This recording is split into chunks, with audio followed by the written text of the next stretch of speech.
মুভির শুরুতেই আমরা জেফ নামে একজন ব্যক্তিকে দেখতে পাই, যে কিনা তার দুজন বন্ধুকে সাথে নিয়ে ভয়ঙ্কর একটি জঙ্গলে যাচ্ছিল সাপ ধরার জন্য। তবে এটা কোনো সাধারণ সাপ ছিল না, এটা ছিল পৃথিবীর সবচেয়ে বৃহত্তম সাপ, ক্রিমসন অ্যানাকন্ডা। জেফ বোটের ক্যাপ্টেনকে মোটা অঙ্কের টাকা অফার করে এখানে আসতে রাজি করিয়েছে, কারণ জঙ্গলের এই এরিয়াটা ছিল খুবই ভয়ঙ্কর, তাই এখানে কেউ আসে না। যাই হোক, এখানে আসতে আসতে ক্যাপ্টেন বলছিল এই জায়গাটা অভিশপ্ত, এখান থেকে কেউ কখনো জীবিত ফিরতে পারে না। তখন জেফের অন্য দুজন বন্ধু জেফকে বলে এবার তাদেরকে 50-50 ভাগ দিতে হবে, কারণ তারা জীবনের রিস্ক নিয়ে এই জঙ্গলে যাচ্ছে। এটা শুনে জেফ একটা রহস্যময় হাসি দেয়। দেখতে দেখতে তারা সেই বিপজ্জনক এরিয়াতে চলে এসেছে। বোটের ক্যাপ্টেন জেফের কাছে আরো কিছু টাকা বেশি দাবি করছিল, তখন জেফ তাকে টাকা দেয়। টাকা পেয়ে ক্যাপ্টেন খুবই খুশি হয়, কিন্তু হঠাৎ জেফ একটি চাকু দিয়ে ক্যাপ্টেনের গলায় আঘাত করলে ক্যাপ্টেন সেখানেই মারা যায়। দূরে দাঁড়িয়ে তার বন্ধুরা সেটা দেখে ভয় পেয়ে যায়। তারপর জেফ ক্যাপ্টেনের মাথাটা দেহ থেকে আলাদা করে সেটা পানিতে ফেলে দেয়। জেফ তার বন্ধুদের কাছে এসে বলে অতিরিক্ত দাবি করাটা আমার মোটেও পছন্দ নয়। তখন তার বন্ধুরা ভয়ে বলতে থাকে ঠিক আছে, 50-50 না, আগের শর্ত মোতাবেক ভাগ হবে। তারপর তারা জঙ্গলের ভিতরে প্রবেশ করে প্রথমেই একটি সাপের মূর্তি দেখতে পায়। জেফের চোখ খুশিতে জ্বলজ্বল করছিল, কারণ সে বুঝে গিয়েছিল এখানে ক্রিমসন অ্যানাকোন্ডা রয়েছে। জেফের বন্ধুরা ছোট ছোট সাপ ধরায় ব্যস্ত ছিল, তারাও এতগুলো সাপ একসাথে দেখে খুবই খুশি হয়। তারপর থাই নামে তাদের একজন বন্ধু নৌকায় এসেছে সাপগুলো রাখার জন্য, কিন্তু হঠাৎ করে সে দূরে তাকিয়ে দেখতে পায় সে ক্যাপ্টেনের লাশটি সোজা হয়ে দাঁড়িয়েছিল। এটা দেখে সে একটু অবাক হয় এবং ভয়ও পায়। আর হঠাৎ সে পানির উপর বড় একটি ঢেউ দেখতে পায়। থাই বুঝতে পারে পানির নিচ দিয়ে বড় সড়ো কিছু একটা তার দিকে আসছে, তাই সে ভয়ে দৌড়াতে থাকে। কিন্তু হঠাৎ বিদ্যুতের গতিতে একটি ভয়ঙ্কর অ্যানাকোন্ডা সাপ থাইকে চেপে ধরে, এমন ভাবে চেপে ধরে যে তার চিৎকার দেওয়ার মতো শক্তিও ছিল না। তারপর আমরা থাইয়ের বন্ধুকে দেখতে পাই, যে কিনা থাইকে খুঁজতেছিল, কিন্তু হঠাৎ সে ফিসফিস শব্দ শুনে পিছনে তাকিয়ে দেখে বিশাল বড় একটি অ্যানাকোন্ডা সাপ গাছের উপরে উঠছে। আর তখন সে ওই অ্যানাকোন্ডা সাপের পেটের মধ্যে একটি মানুষের বডি দেখতে পায়। তখন তার বুঝতে দেরি হয় না যে এটা তার বন্ধু থাইয়ের বডি। আর কিছুক্ষণের মধ্যেই অ্যানাকোন্ডা সাপটি থাইয়ের বডিটি তার বন্ধুর সামনে বের করে। তারপর সাপটি তাকে পেঁচিয়ে ধরে উপরে টেনে নিয়ে যায়। লোকটি চিৎকার করে হেল্প চাইতে থাকে, কিন্তু জেফ দূর থেকে দেখতে পেয়েও সে তার বন্ধুকে হেল্প করছিল না, কারণ সে চেয়েছিল সাপটি তার শিকার খেতে ব্যস্ত থাকবে। আর সেই সুযোগে সে সাপটিকে গুলি করে অজ্ঞান করে দেবে। তারপর সে সেটাকে বন্দি করবে। সিন সেখানেই কাট হয়। পরে সিনে আমরা দেখতে পাই একটি সার্কাস টিম স্টেজে সার্কাস দেখাচ্ছিল। এই সার্কাস টিম আগে জমজমাট ছিল, কিন্তু এখন একদম অচল হয়ে পড়েছে। আগের মতো কেউ আর তাদের সার্কাস পছন্দ করছিল না, তাই তাদের অবস্থা এমন হয়েছে যে এই পারফরমেন্স থেকে তাদের খরচের টাকা উঠছিল না। তো দেনা পাওনা নিয়ে সার্কাসের মালিকের সাথে তার কর্মচারীদের কথা কাটাকাটি হচ্ছিল। ঠিক ওই মুহূর্তে সেখানে জিন নামে একজন ব্যক্তি আসে, আর সে সার্কাসের মালিকের সাথে কথা বলে তার সব কর্মচারীদের সে কিনে নেয়। তো সার্কাসের মালিক সেখান থেকে চলে গেলে জিন সবার উদ্দেশ্যে বলে যে সে সবাইকে নিয়ে থাইল্যান্ডে যাবে, আর সেখানে বিশাল বড় একটি অনুষ্ঠানে তাদের পারফর্ম করতে হবে। তখন সবাই তার কথা বিশ্বাস করে, কারণ জিন কিন্তু আগেও তাদের এই সার্কাস টিমে ছিল। তারপর হঠাৎ করে একদিন সে এখান থেকে চলে গিয়েছিল, আর হঠাৎ সে বড়লোক হয়ে ফিরে আসে আর তাদেরকে কিনে নেয়। সবাই বিশ্বাস করলেও লান নামে একটি মেয়ে তাকে বিশ্বাস করে না, কারণ জিন হঠাৎ করে বড়লোক হয়ে যাওয়াটা তার কাছে বৈধ মনে হচ্ছিল না। হয়তোবা সে কোনো অবৈধ পথ বেছে নিয়েছে, এজন্য এত অল্প সময়ে সে ধনী হতে পেরেছে। তাই লান জিনের সাথে যেতে রাজি হয়নি। তারপর অন্যরা সবাই জিনের নৌকায় যায়, আর সেখানে গিয়ে তারা আরো দুজনকে দেখতে পায় যারা সম্পর্কে ভাই ছিল। তাদেরকেও জিন কোনো একটা সার্কাস দল থেকে নিয়ে এসেছে। তো তারা সবাই নৌকার কাছে চলে আসলে কিছুক্ষণের মধ্যে দেখতে পায় লানও সেখানে চলে এসেছে। লানের একটি পোষা সাপ ছিল, যেটার নাম ছিল জিমি। জিন বলে আমি জানতাম তুমি আসবে। তখন লান বলে সে আগের মালিকের কাছ থেকে কিছু অ্যাডভান্স টাকা নিয়েছিল, তাই সেটা ফেরত দেওয়ার জন্যই এখানে আসা। যাই হোক, তারপর তারা সবাই একসাথে রওনা দেয়। জিন ক্যাপ্টেনকে জিজ্ঞেস করে কতদিন লাগতে পারে তাদের থাইল্যান্ডে যেতে। ক্যাপ্টেন উত্তর দেয়, সবকিছু ঠিকঠাক থাকলে 3 দিন লাগতে পারে। তো যেতে যেতে জিন বাথরুমে ঢুকে কাউকে চুপি চুপি কল দেয় আর বলে সবকিছু ঠিকঠাক থাকলে 3 দিনের মধ্যে ডেলিভারি হয়ে যাবে। এটা শুনে আমরা বুঝতে পারি জিন সার্কাসের উদ্দেশ্যে নয়, অন্য কোনো উদ্দেশ্যে এই লোকগুলোকে থাইল্যান্ডে নিয়ে যাচ্ছে। কিছু দূর যাওয়ার পর হঠাৎ নৌকাটি থেমে যায়। তখন সবাই সামনে তাকিয়ে দেখে বড় বড় কাঠের বাক্স দিয়ে রাস্তা ব্লক করা ছিল। তখন জিন ক্যাপ্টেনকে বলে যে কোনো ভাবেই হোক আমাদের থাইল্যান্ডে 3 দিনের মধ্যে পৌঁছাতে হবে, না হলে তার বিশাল বড় ক্ষতি হয়ে যাবে। বিকল্প কোনো রাস্তা থাকলে সেই রাস্তা দিয়ে নিয়ে যান।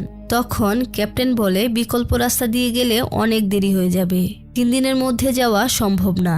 তাই আমাদের হাতে একটা অপশন আছে, সেটা হলো বোম দিয়ে এই বাক্সগুলো উড়িয়ে দেওয়া। যেই কথা সেই কাজ। বাক্সগুলোর মধ্যে বোম ফিটিং করে ক্যাপ্টেন নৌকা থেকে যখনই রিমোট প্রেস করে সাথে সাথে বিশাল বড় একটি বিস্ফোরণ ঘটে।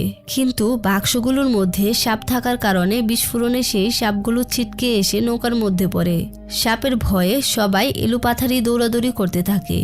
ওই সময় লান বুদ্ধি করে একটি পানির পাইপ সেই সাপগুলোর দিকে ধরতে পানির স্রোতে সাপগুলো নিচে পড়ে গিয়েছিল। জিন বাথরুমের ভিতরে লুকিয়েছিল, কিন্তু হঠাৎ করে উপর থেকে অনেকগুলো সাপ তার উপরে পড়ায় সে দৌড়াতে থাকে এবং দৌড়াতে দৌড়াতে একসময় পানিতে পড়ে যায়। তারপর দেখতে পায় একটি সাপ তার পিছন পিছন আসছে। তাই সে দৌড়ে পাড়ে ওঠার চেষ্টা করলে সেই পাড়েও সে আরেকটি সাপ দেখতে পায়। সাপটি যখনই তাকে চুবল দিতে যাবে ঠিক ওই মুহূর্তে জেফ এসে সাপটিকে পা দিয়ে পিষে মেরে ফেলে। আসলে ওই দিন জেফ যখন অ্যানাকন্ডাটি গুলি করতে যাবে ঠিক তখনই সাপটি উল্টো জেফের উপর আক্রমণ করে দেয়।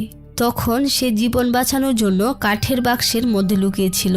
তারপর জেফ এবং জিন সেই বোটে আসে। তখন লান জেফের পরিচয় জিজ্ঞেস করলে সে জঙ্গলের একজন কর্মকর্তা বলে পরিচয় দেয়। বোটে থাকা একজন লোক হঠাৎ কানের মধ্যে প্রচন্ড ব্যথা অনুভব করতে থাকে, আর ব্যথা এত তীব্র ছিল যে সে ব্যথায় চিৎকার করতে থাকে। তারপর জেফ লোকটির কাছে আসে আর সে আঙুলের মাথায় একটু রক্ত নিয়ে লোকটির কানের ভিতর আঙুল দেয়। আর কিছুক্ষণ পর জেফ আঙুল বের করলে সবাই দেখতে পায় ছোট একটি সাপ জেফের আঙুলে কামড় দিয়ে ধরে আছে। তখন জেফ সাপটিকে পানিতে ফেলে দেয়। লান বিষয়টা দেখে বুঝতে পারে জেফ যে পরিচয় দিয়েছে এটা সম্পূর্ণ ভুয়া। সে হয়তো এই জঙ্গলে সাপ ধরতে এসেছে, কারণ জেফকে বিষধর সাপ কামড় দেওয়ার পরেও তার কিছু হচ্ছিল না। এর মানে হলো সে অসংখ্যবার সাপের কামড় খেয়ে তার শরীরে একটি অ্যান্টিবডি তৈরি হয়েছে, যার ফলে সাপের কামড়ে এখন তার কিছুই হয় না। কিন্তু এই বিষয়টা লান জিনের সাথে বললে জিন বিষয়টা গুরুত্ব দেয় না। তো রাতের বেলা ক্যাপ্টেন বসে বসে মাছ ধরছিল। ঠিক ওই সময় জেফ ক্যাপ্টেনের কাছে এসে তাকে কিছু টাকা অফার করে। তখন ক্যাপ্টেন জিজ্ঞেস করে কোথায় যেতে হবে। উত্তরে জেফ তাকে একটি ম্যাপ দেখায়। তখন ক্যাপ্টেন বুঝে যায় ম্যাপে যে এরিয়াটা দেখাচ্ছে সেটা হলো ক্রিমসন অ্যানাকন্ডার এরিয়া। সাথে সাথে ক্যাপ্টেন তার দিকে একটি অস্ত্র তাক করে এবং বলে, আর একবার যদি ওই জায়গার নাম মুখে আনো তাহলে তোমাকে নৌকা থেকে পানিতে ফেলে দেব। ওটা একটা অভিশপ্ত এরিয়া, ওইখান থেকে কেউ কখনো জীবিত বের হতে পারে না। জেফ তাকে 3 গুণ বেশি অফার করলেও সে রাজি হয় না। তারপর জেফ ক্যাপ্টেনকে মেরে পানির নিচে একটি বড়শিতে ঝুলিয়ে দেয় সাপের খাবার হিসেবে। সকালে সবাই ক্যাপ্টেনকে খুঁজতে থাকে, কিন্তু কোথাও খুঁজে পাওয়া যাচ্ছিল না। তখন লান জেফকে জিজ্ঞেস করে সে ক্যাপ্টেনকে দেখেছে কিনা। তখন জেফ উত্তর দেয়, এটা হলো ভয়ঙ্কর একটি জঙ্গল, এখানে কার কখন কি হয়ে যায় সেটা কেউ বলতে পারে না। তো লানের কাছে উত্তরটা খুবই রহস্যময় লাগছিল। কিছুক্ষণ পরে পানিতে ঢেউ দেখে বোঝা যাচ্ছিল বিশাল বড় কিছু একটা এদিকে আসছে। তখন লান দেখতে পায় জেফের চোখগুলো খুশিতে জ্বলজ্বল করছিল। তখন হঠাৎ করে অ্যানাকোন্ডা সাপটি ক্যাপ্টেনকে গিলে ফেললে সে বড়শিতে আটকে পড়ে। তখন উপর থেকে জেফ দড়িটি শক্ত করে ধরে রাখছিল যাতে সাপটি পালিয়ে যেতে না পারে, কিন্তু অনেকবার চেষ্টার পরেও সে দড়িটি ধরে রাখতে পারেনি। সাপের টানে সে পানিতে পড়ে গিয়েছিল। নৌকার সবাই এত বড় সাপ দেখে অবাক হয়ে যায় এবং তারা ভেবেছিল জেফ হয়তো পানিতে পড়ে মারা গিয়েছে। কিন্তু কিছুক্ষণ পর জেফ আবার নৌকায় ফিরে আসে। মানে সে যেভাবেই হোক সেই অ্যানাকন্ডার হাত থেকে নিজেকে বাঁচিয়ে নিয়েছে।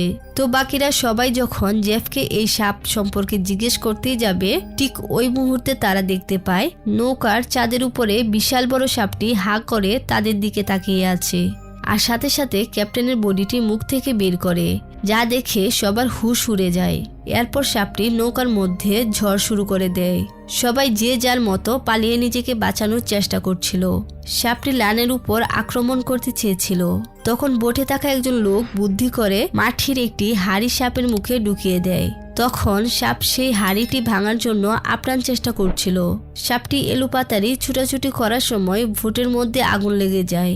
আর সেই আগুন যখন ভোটে থাকা বোমার সংস্পর্শে আসে, তখন নৌকার মধ্যে বিশাল বড় একটি বিস্ফোরণ ঘটে।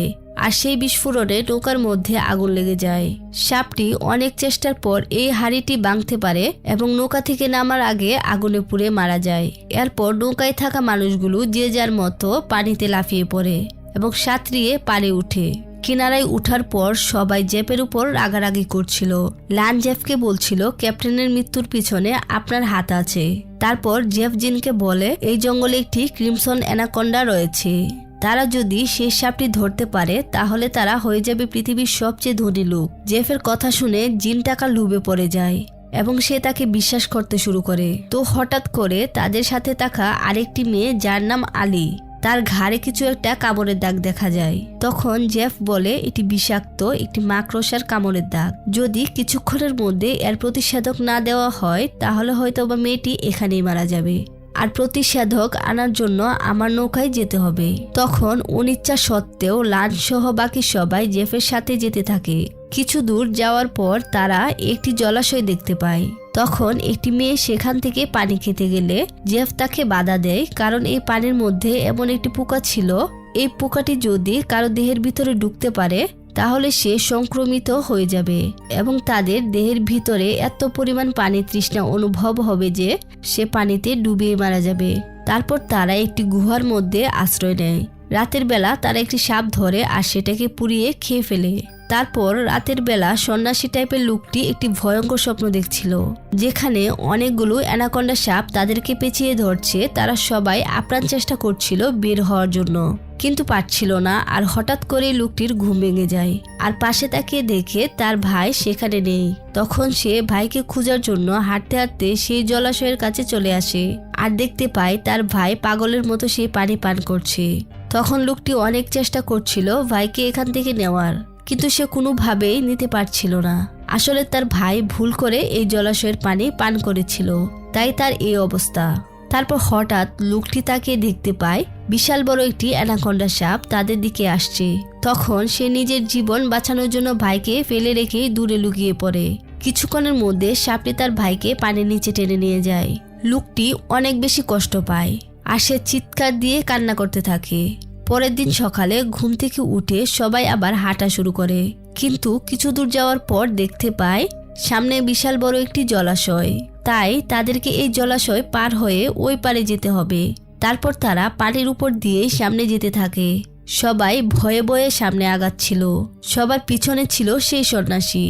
সে মন্ত্র পড়ে হাঁটতে থাকে, কিন্তু হঠাৎই সেই অ্যানাকন্ডাটি এসে তাকে পেঁচিয়ে ধরে আর সে সেখানেই মারা যায়। তারপর তারা পরের দিন সকালে সেই নৌকার কাছে গিয়ে পৌঁছায়। এরপর জেফ সেখান থেকে সেই প্রতিষেধকটি বের করে লানের হাতে দেয়। তারপর লান সেই মেয়েটিকে ঔষধটি দিলে মেয়েটি সুস্থ হয়ে যায়। তারপর তারা সবাই চলে যেতে চাইলে জেফ তাদেরকে থামিয়ে দিয়ে বলে, এখন আমি যেটা বলবো সেটাই তোমাদের করতে হবে। এত সহজে তোমরা এখান থেকে যেতে পারবে না। তারপর জেফ তাদের দিকে বন্দুক তাক করে বলে, কেউ যদি আমার কথার অবাধ্য হয় তাহলে তাকে এখানেই মেরে ফেলবো। জেফের সাথে তাল মিলিয়ে জিনও হাতে একটি দা নিয়ে সবাইকে শাসায় এবং বলে জেফের কথা মতো কাজ করতে। তারপর জেফ সবাইকে বেঁধে ফেলে আর দুজনকে ফাঁদ হিসেবে ব্যবহার করে অ্যানাকন্ডা যখন তাদের খেতে আসবে তখন উপর থেকে জাল ফেলে তাকে বন্দি করবে। যাই হোক, সবাই সাপের জন্য অপেক্ষা করছিল। জেফ জিনকে জালটি ফেলার দায়িত্ব দেয়। তখন সে জিনকে সাবধান করে যে এই সাপটি নর্মালি কোনো সাপ নয়, এটি জঙ্গলের রাজা অ্যানাকন্ডা। এটি তার নিজের স্বজাতিকে ছাড় দেয় না, বড় বড় অ্যানাকন্ডা খেয়ে ফেলে। এই সাপের কোনো দুর্বলতা নেই। দুর্বলতা শুধু একটি জায়গাতে, আর সেটা হলো সাপটি যখন তার শিকার খেতে ব্যস্ত থাকে তখন তার উপর আক্রমণ করলে সফল হওয়া যায়। জিন তখন জেফকে বলে, এই সাপের সাথে আমার কিছুটা মিল রয়েছে। জেফ জিজ্ঞেস করলে জিন বলে, এই যে লোকগুলোকে আমি নিয়ে যাচ্ছিলাম থাইল্যান্ডে শুধুমাত্র তাদের অঙ্গ প্রত্যঙ্গগুলো বিক্রি করব বলে। এ কথা শুনে সেখানে উপস্থিত সবাই অবাক হয়ে যায়। ছোট বাচ্চাটি তখন জিনকে বলে, তুমি কি আমাদের অর্গান বিক্রি করার জন্য নিয়ে যাচ্ছিলে? তাহলে কি তুমি এত ধনী হয়েছো এইভাবে? জিন কিছু বলে না, শুধু শয়তানি একটা হাসি দেয়। তারপর জেফ একটি মেয়ের সাথে খারাপ কিছু করতে গেলে মেয়েটি কৌশল করে জেফের কাছ থেকে পিস্তলটি নিয়ে নেয়, কিন্তু পিস্তলটি লক থাকার কারণে সে জেফের উপর গুলি চালাতে পারে না। তখন জেফ তার কাছ থেকে পিস্তলটি নিয়ে নেয় আর মেয়েটিকে মারতে থাকে। ঠিক তখন পিছন থেকে লান এসে জেফের পিঠে আঘাত করে। আসলে জেফ একটি মদের বোতল লানের কাছে ফেলে এসেছিল। তখন লান সেই বোতলটি ভেঙে ভাঙা একটি অংশ দিয়ে তার হাতের বাঁধনটি খুলে ফেলে। যাই হোক, তারা তিনজনের মধ্যে হাতাহাতির এক পর্যায়ে আমরা গুলির শব্দ শুনতে পাই, কিন্তু গুলিটি কার গায়ে লেগেছে সেটা তখন বোঝা যায়নি। তো হঠাৎ করে লান পিছন থেকে জেফের মাথায় সজোরে আঘাত করলে জেফ মাটিতে পড়ে যায়। তখন তারা দুজন দৌড়ে সেখান থেকে পালাতে থাকে। অন্যদিকে আমরা দেখতে পাই যে দুজনকে ফাঁদ হিসেবে ব্যবহার করেছিল সেখানে একটি ভয়ঙ্কর অ্যানাকোন্ডা চলে আসে। ওইদিকে জিন কিছুটা দূরে অপেক্ষা করছিল। যখনই অ্যানাকোন্ডা আক্রমণ করবে তখন সে দড়িটা টান দিবে, কিন্তু হঠাৎ জিন খেয়াল করে তার উপর অন্য অ্যানাকোন্ডা ভয়ঙ্কর দৃষ্টিতে তাকিয়েছিল, আর মুহূর্তের মধ্যে অ্যানাকোন্ডাটি জিনকে পেঁচিয়ে উপরে তুলে নেয় আর সেখানেই মেরে ফেলে। জিন দড়ি ছেড়ে দিতেই সেই জালটি নিচে পড়ে যায়, আর তখন সেই অ্যানাকোন্ডাটি বুঝে যায় এটা একটা ফাঁদ। তখন সেটা সেখান থেকে চলে যায়। অপরদিকে লান এবং সেই মেয়েটি দৌড়ে এদের কাছে চলে আসে। তাড়াতাড়ি তাদের বাঁধন খুলে দেয়, কিন্তু আলী নামে মেয়েটি গুলিবিদ্ধ হওয়ার কারণে সে এখানেই মারা যায়। মারা যাওয়ার আগে সে লানকে বলে, আমার ছোট ভাইটাকে দেখে রেখো, আমি ছাড়া তার আর কেউ নেই। লান কথাগুলো শুনে খুবই কষ্ট পায়, কিন্তু তার হাতে সময় ছিল না, তাই সে সহ বাকিরা দ্রুত সেই নৌকায় চলে আসে। কিন্তু যখনই নৌকাটি চালু করতে যাবে ঠিক তখনই দূর থেকে জেফ একজন লোকের পিঠে সেন্সলেস হওয়ার ইনজেকশন শুট করে, আর লোকটি সেখানেই জ্ঞান হারিয়ে ফেলে। তারপর আমরা দেখতে পাই জেফ এদের তিনজনকে একসাথে ভেদে একটি ফাঁদ তৈরি করেছে অ্যানাকোন্ডার জন্য। অ্যানাকোন্ডাটি যখন আসে ঠিক তখন জেফ উপর থেকে জাল ফেলে দেয়। তখন সাপটি এলোপাতাড়ি ছুটাছুটি করতে থাকে, আর এক পর্যায়ে জাল ছিঁড়ে সাপটি বের হয়ে আসে। সাপটি যখন ছুটাছুটি করছিল তখন সাপের টানে জেফ দুই গাছের মাঝখানে ফেসে গিয়েছিল, তাই সে বের হতে পারছিল না। তখন সাপটি সুযোগ পেয়ে জেফকে গিলে ফেলে আর তাকে সেখানেই মেরে ফেলে। ওইদিকে ছোট ছেলেটি তার দাঁত দিয়ে দড়িটি কাটছিল। ছেলেটির দাঁত থেকে রক্ত বের হচ্ছিল, তাও সে হাল ছাড়ে না। শেষ পর্যন্ত সে দড়িটি কাটতে পেরেছিল। আর তারপর তারা তিনজন দৌড়াতে থাকে। তাদের পিছনে ছিল ভয়ঙ্কর অ্যানাকোন্ডা। তারপর ছোট ছেলেটি কাঠের বক্সের মধ্যে লুকিয়েছিল, কিন্তু সাপটি ছিল খুবই চালাক। সেই সাপটিও বক্সের ভিতরে ঢুকে যায়। তারপর সাপটি যখনই ছেলেটাকে ধরেই ফেলবে ঠিক ওই মুহূর্তে সে বক্সের অন্য প্রান্ত দিয়ে বের হয়ে দ্রুত দৌড়াতে থাকে। লান সহ বাকি সবাই সাপের হাত থেকে বাঁচার জন্য প্রাণপণ চেষ্টা করছিল, কিন্তু হঠাৎ অ্যানাকোন্ডা সাপ এসে তাদের সামনে দাঁড়ায়। আর যখনই সাপটি আক্রমণ করতে যাবে ঠিক ওই মুহূর্তে উপর থেকে আরেকটি ছোট সাপ অ্যানাকোন্ডার উপর লাফিয়ে পড়ে, আর অ্যানাকোন্ডা সাথে সাথে সাপটিকে খেয়ে ফেলে। আসলে এই সাপটি ছিল লানের পোষা সাপ জিমি, যেটা বুঝতে পেরে লান অনেক বেশি কষ্ট পায় আর সে চিৎকার দিয়ে কান্না করতে থাকে। আসলে যখন তাদের বোটে আগুন লেগেছিল তখন লান ভাবছিল তার সাপটি হয়তো সেই আগুনে পুড়ে মারা গিয়েছিল, কিন্তু সাপটি কোনোভাবে নিজেকে বাঁচিয়ে নিয়েছিল, আর আজকে লানকে বাঁচাতে সে তার জীবন দিয়েছে। যাই হোক, তারপর তারা তিনজন আবার দৌড়াতে থাকে, কিন্তু সাপের সাথে কি আর দৌড়ে পারা যায়? তাই তারা আবার তাদের সামনে সাপটিকে দেখতে পায়। সাপটি তাদের সামনে জেফের বডিটি বের করে, যা দেখে ভয়ে সবার হুঁশ উড়ে যায়। তখন লান সহ বাকি সবাই ধরে নিয়েছে আজকেই তারা মারা যাবে। সাপটি প্রবল বেগে তাদের দিকে আগাতে থাকে, আর তারা ভয়ে চোখ বন্ধ করে দাঁড়িয়ে থাকে। তাদের সামনে যে একটি চিকন তার লাগানো ছিল তারা সেটা দেখতে পায়নি। তাই সাপটি যখন হাঁ করে তাদের খেতে যাবে ঠিক ওই মুহূর্তে চিকন তারের সাথে আঘাত লেগে সাপের মাথাটা দ্বিখণ্ডিত হয়ে যায়, আর সাপটি মাটিতে লুটিয়ে পড়ে মারা যায়। আসলে এই তারটি জেফ বেঁধেছিল সাপ ধরার জন্য। যাই হোক, সৌভাগ্যক্রমে তারা 3 জন বেঁচে যায়। তারপর তারা জেফের সেই নৌকাটি দিয়ে বাড়ির পথে রওনা দেয়, আর এর মধ্য দিয়ে মুভিটি শেষ হয়। তো বন্ধুরা, ভিডিওটি কেমন লাগলো অবশ্যই কমেন্টে জানাবে এবং সাবস্ক্রাইব করে আমাদের পাশে থাকবে। ধন্যবাদ।